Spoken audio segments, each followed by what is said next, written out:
Hello, leader. If you've been challenged with wanting to introduce leadership roles into your team, but you're concerned about how to set up your billable team members for success as they take on those new responsibilities, don't go anywhere. I thought I'd pull up and then freshen up an on-air coaching call that was published a while back with the Dietitian clinic owner. Today's guest wanted some guidance about the team leader positions that she's already introduced, but how to actually ensure that those high-performing team members would not only be excited to step into those types of roles, but be confident to do it. By the way, it's been a long while since I published an on-air coaching call, so in case you're wondering, guests who apply for and then join me for an on-air coaching call agree to have their session aired because I don't charge them. If you're interested in this, you can always DM me on Instagram where I'm at Stacking Your Team. Welcome to the Stacking Your Team podcast. Thanks for tuning in and following your curiosity to learn and honor your personal conviction to be the best leader you can be. On this podcast, you won't hear a bunch of theories presented by academics who haven't been in a workplace in years or ever, and you'll not hear from executives who are flush with capital, people, and pool tables in their cafeteria telling you how to build team culture. Nope. Why? Because you are a small business owner and you've built something great out of nothing. And through it all, you've learned that you need a team, but not just any team. I'm your host, Shelley Warren. I've led winning teams in retail, innovative technical teams at a Fortune 50 corporation for decades, not-for-profit boards, and in online business, and helped many remote teams win at work. And I can tell you that no one escapes team troubles, including me. These days, I'm the CEO of Stacking Your Team, where I teach and develop tools for small business owners so they can attract, retain, and develop their teams so the founder can step out of her day-to-day operation. I'm so happy you're here because we all know that the people side of running your business is often the most difficult, and the team that got you here may not be the team that gets you there. So come on, let's jump in to today's episode. Today's on-air coaching guest is Jody Sheraton, who became a member of the Leadership Lab, grew her team to 37 people, and it was a delight to assist her in developing her team by sharing my tools and frameworks with her so that she could immediately incorporate them into both of her businesses. Jody owns Optimum Intake, a dietitian clinic in Australia where they focus on a non-diet approach to helping their clients to achieve a sustainable balance between mental, physical, and nutritional health. She also owns Myrtle Oak, an eating disorder therapy clinic, and more recently began offering business coaching to other dietitians who also want to open a private practice. She had launched 4 team leader roles, but was feeling like they weren't optimized as much as they could be. So I'm sharing a variety of ways for her to separate out one of those team leader roles and redesign it to benefit all of the team leaders and the businesses, of course. She raised her hand, asked for help, got the help, and you now get to tune in to hear what happened. Welcome to the Stacking Your Team podcast, Jody. Hi, Shelley. Thank you so much for having me. So tell me, what looks like help to you today, Jody? So, Shelley, in the past 6 months, we've taken on 9 new team members. So our business structure is rapidly changing. I am constantly hiring, and just as soon as I find that I've put an advert out, I've onboarded someone, we're at capacity yet again, and we need to start that process all over. So I have created a level of team leaders in our business. So we have 4 team leaders, and I'm needing to have them take on more roles, more responsibility so that I'm not doing so much work myself. So I'm needing some assistance there with how do I do that in a planned and managed way. Let's talk about your team itself. So I know in a service-based business, when your practitioners are providing services, it can be a real mindset shift for the CEO to stop and realize that she's at a point in her business now that it really does warrant having team members who have more non-billable hours than they have billable hours. And that's a bridge to get over. And I've worked with many, many CEOs working through this. What do I need to put in my backpack to safely get across this bridge that I know I need to get over? And a lot of it comes to realizing that the ROI that you're going to get on the non-billable hours is truly what's providing the harmony across your team. And that's what's providing the effectiveness in what everyone is doing. So happy to hear that you have 4 team leaders. So let's talk about how do we get those 4 team leaders in a drumbeat and in a flow where they have, yes, they're going to have some billable hours for sure, but how do they balance out the non-billable work with the billable work so that they're not taking home paperwork and doing those kind of things at night? Because I know that happens a lot and it's always on the down low. And there's a reason why your team leaders are not telling you that this is happening.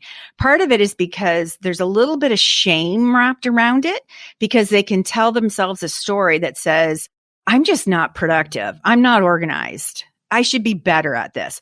I should have a way in which I can do my billable hours and service my clients and still be able to do my case notes, still be able to do my one-to-ones with those who are under my care and guidance, still be able to put forth my ideas for our next leadership team meeting. Like they tell themselves these stories, but in reality, it doesn't always work out well. So they end up going through the week and realizing they've got this stack of admin work or planning work, and they literally will tuck it in and take it home and try and get it done at night. And I know that's not what you want. No, definitely not. And that's, I think, where initially we started out by dipping our toe in the team leader role. So they all had a designated 4 hours a week where they could set that aside to work on the team leader role. We're quickly finding that that's probably got to look more like 2 days a week.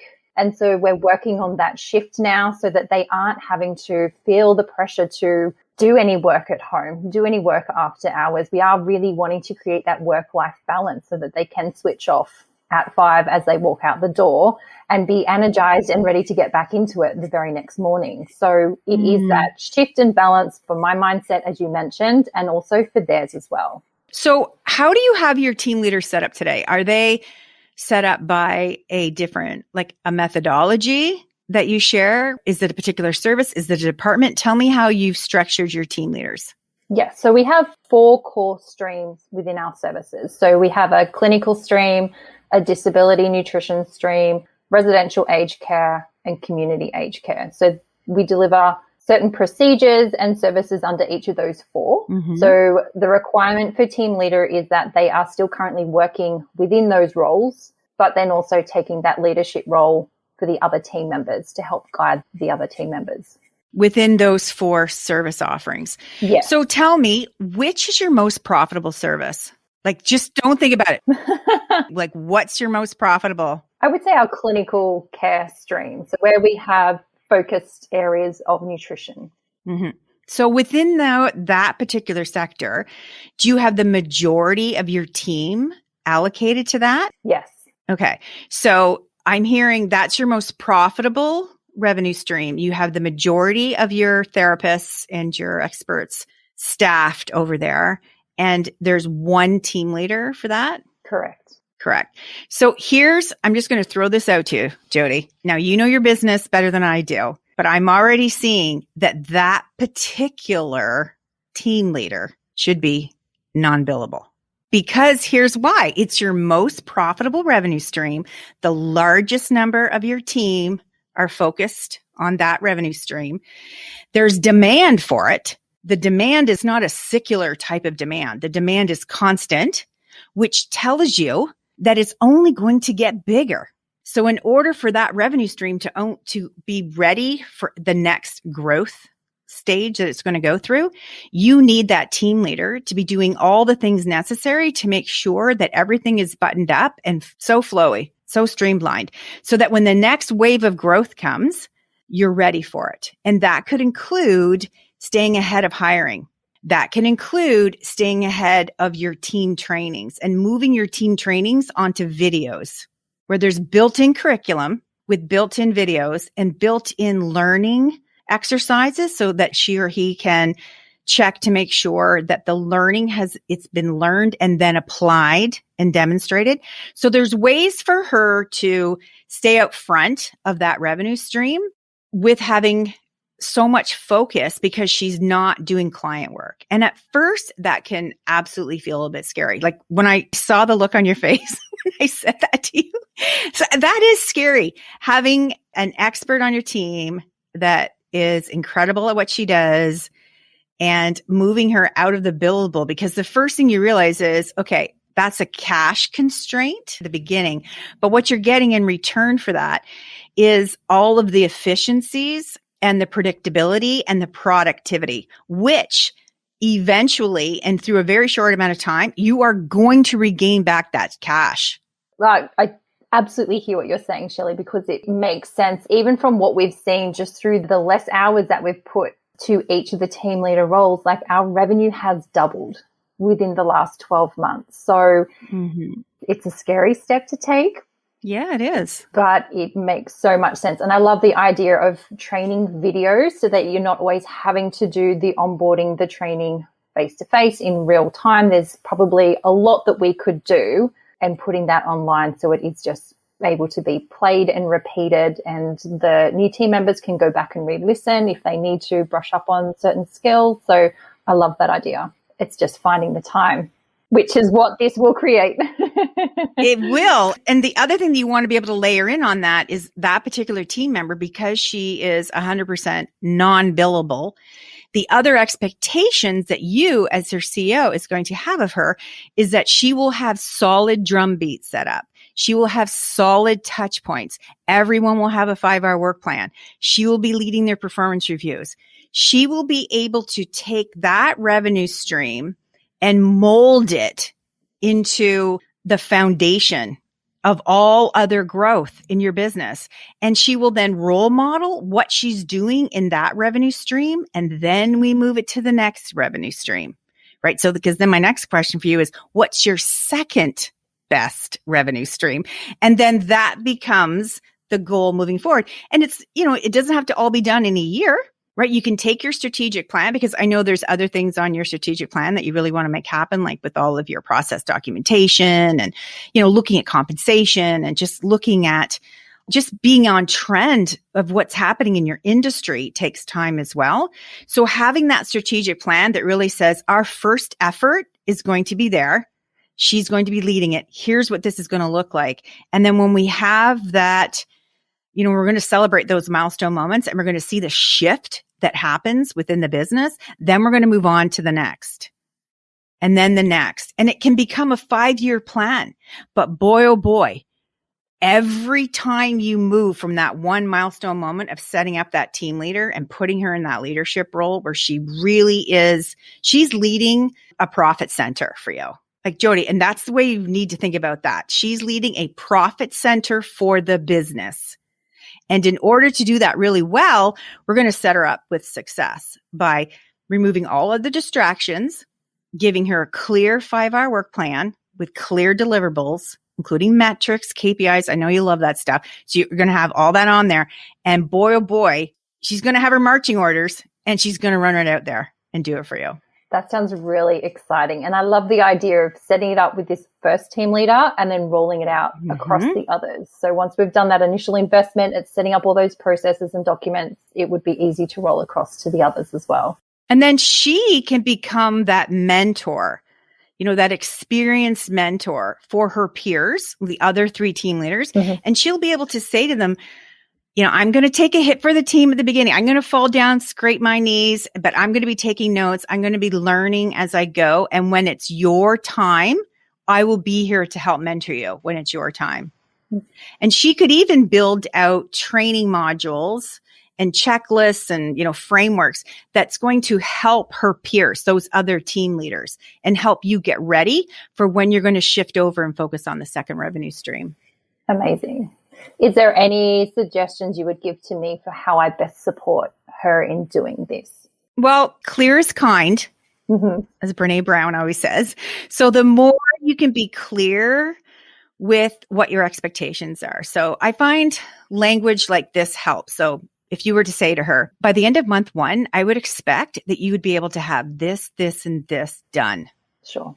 With a clear framework around this one particular aspect of what we're doing.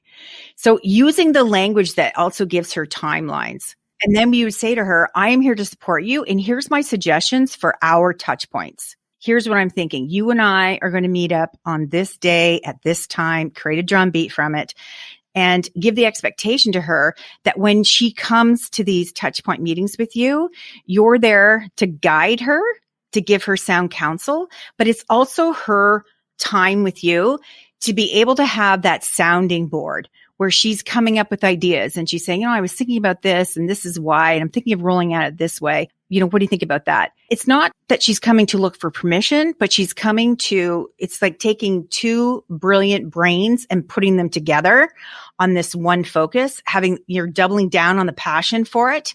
And then what you're doing for her is giving her encouragement. Love that idea. Make it happen. And then step away, Jody, right? Because then you got to step away and let them go and do what they do well. But it's that whole idea of letting her know that this is a learning opportunity for her. And you are so impressed with what she's been able to do so far in the business that you want to keep giving her more opportunities to grow and stretch, and remind her how much you trust her, remind her how much the rest of the teams trust her, and just let her go. Yeah. And we have really seen, since setting up these team leader roles and allowing each member to have their time to showcase their skills, I have learned so much from what they are capable of. So I have so much confidence that giving more targeted goals and procedures for them to design, they will blow my mind. So I do not feel like I have to be the one creating that. I am actually very excited to be handing that over and say, run with it, see what you can bring to me, and then together we can have a final decision. Absolutely. And, a lot of times when we introduce these, I like to call them layers of leadership. When we introduce these layers of leadership, sometimes the conversation can turn to, well, what is the compensation plan for this? And I want to assure you that when you're moving someone into this leadership role, they're already at some sort of a base salary. You want to recognize the step up that they're taking, right? They're making a commitment to step up. So it's always worthwhile to give them some sort of a compensation increase at the moment, the day they start the job. I know sometimes people think, well, after the first 90 days, if we are aligned on the outcomes, then we'll talk about compensation. I always feel like that's a bit of a carrot that you're dangling out in front of someone. So what I like to see is you're committed to her. You're going to support her so that she succeeds. Let's give her some sort of a compensation raise. It doesn't have to be $1 million. It doesn't have to be 6 figures. It's just a shift in her pay. Not a lot, not too little. Just give her some sort of a shift in pay. And then let her know that further compensation conversations will happen on the normal drumbeat in your business. So that'll be like a year later, or if it's 8 months from now. But what you want to do is encourage her that you know her value, because she does. Like your top talent, they know their value on the open market. They really do. And you do too. So let's just be upfront about it. Give her a bit of a compensation change. Give her the 5-hour work plan. Give her all the clarity, and then let her go. And I know she's going to really knock your socks off. And then as my last suggestion, and this isn't anything you have to do or think about right now, but what if, Jody, what if you also gave her some admin support? Interesting. Yeah. Mm-hmm.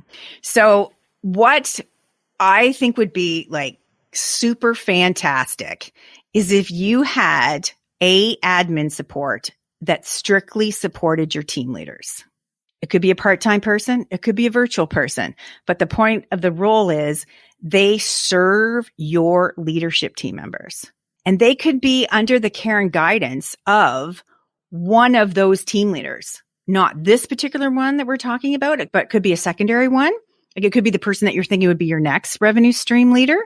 Have that assistant report to that individual so that there's some continuity there. Yes. And then as your team leaders become more refined in their roles, they're going to need more admin support. And you're going to see that the lower rate of pay that you're giving that assistant is going to 10x the productivity of your team leaders. And it really is going to pay off. And then you're also showcasing to these team leaders how much you care and respect what they're doing within these roles, that you're going to give them an assistant to make their jobs even more easier, more effective, and really leverage the time that they do have. Because those other 3 team leaders are still billable at this point. They're still billable, and yet they've got this other additional responsibility. So have a think on what that would look like if you were to bring in an assistant that would serve strictly those 4 team leaders. Yes, I think that would be very time saving. And as you said, some of the tasks that are more lower responsibility tasks could easily be done by an admin team member, which would free up the team leaders to do more of that higher level responsibility. And even when you think about doing process documentation projects or vacation planning or any of the big, like getting ready for performance reviews, all of those bigger projects take a lot of time for those team leaders to prepare for. And so having an admin person that knows them really well, understands that their core role is to save each of them time, and they're at a lower pay rate, but boy, oh boy, the value that they're adding is incredible. Yes, I would definitely consider that. It's something I've never thought of before. Well, I like to call that a retention strategy, right? Like that's definitely why those top talent individuals that are in those team leaders, why they would be delighted to stay within those roles and delighted to stay with you long term.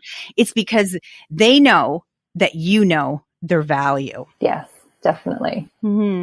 Yes. No, that sounds amazing. So what's the first thing you're going to do after our call here? First thing I will do is schedule in meeting times with each of my team members to talk a little bit about what it would look like to create more non-billable time for them in their calendars and how we can shift that and potentially how we can hire some extra team members to come on board for those billable hours. And I am going to send all positive vibes your way that you do get that space. When it happens, when you do your grand opening, please send me a photo of that. You know I'm a sucker for team photos anyways. So send me that. I would love to see that. And just bravo to you, Jody. I want to congratulate you on all the success that you've had so far in your business. And I know it's not over by a long shot. And the fact that you are a CEO that is so passionate about giving women incredible career opportunities and then giving them leadership career opportunities, I take my hat off to you, Jody. Oh, thank you, Shelley. It really is a passion for me. The business, my team members, we are a family, and I just love seeing the growth that we've achieved together. Well, you really are better together.